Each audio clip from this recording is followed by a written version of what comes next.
স্মরণ করছি এই জুলাই অগাস্ট আন্দোলনের শহীদ এবং যারা আহত তাদেরকে, যারা শহীদ হয়েছেন তাদের আত্মার মাগফিরাত কামনা করি এবং যারা আহত হয়ে এখনও হসপিটালে বা চিকিৎসাধীন আছে তাদের দ্রুত আরোগ্য কামনা করছি। যাদের কল্যাণে আজকে এই বাংলাদেশের পরিবর্তন আজকে আমরা এই নতুনভাবে আবার শুরু করতে পেরেছি। তবে আমাদের রাজশাহী মেট্রোপলিটন পুলিশের জুলাই অগাস্ট আন্দোলনে অনেক ক্ষয়ক্ষতি হয়েছে। এখানে আমরা জানি আমাদের জনগণেরও আমাদের অনেক ক্ষতিগ্রস্ত হয়েছে। আমরা সেগুলো রিকভারি করে আমরা আজকে আবার নতুন করে শুরু করছি। আমরা এখন রাজশাহী মেট্রোপলিটন পুলিশ কোনো উদ্যমে কাজ শুরু করছে। এখনও আমাদের কিছু সীমাবদ্ধতা আছে, আমরা আশা করি সেই সীমাবদ্ধতা আমরা ওভারকাম করে আমরা আমাদের আগামী দিনের কাজ, যে আমাদের চ্যালেঞ্জ আছে, আগামীতে নির্বাচন আছে, আমরা এবং জনসাধারণের যে আস্থা, আমি মনে করি রাজশাহীতে মোটামুটি আস্থা ফিরে আসছে। আমাদের পুলিশের মনোবলও এখন ফিরে আসছে পুরোপুরি, তারা সম্পূর্ণ সক্রিয়ভাবে কাজ করছে।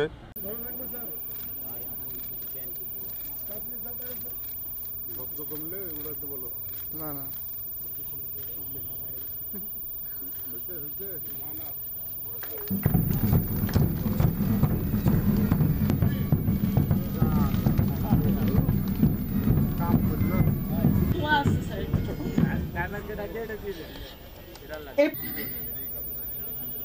আমরা সকলেই সূরা ফাতিহা পাঠ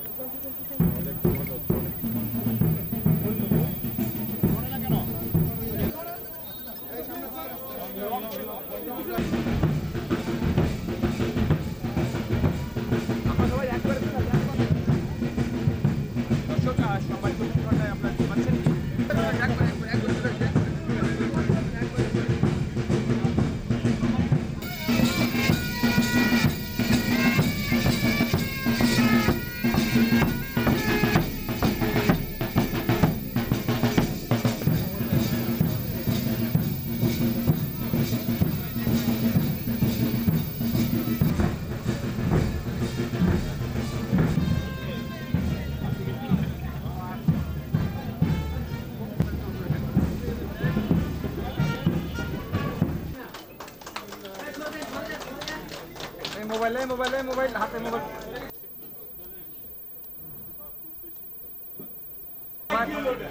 এখানে রানিং আছে, আপনি গরম করে মোবাইল ঢুকে দিচ্ছেন। সুন্দর আয়োজন ও কেক কাটা পর্বটি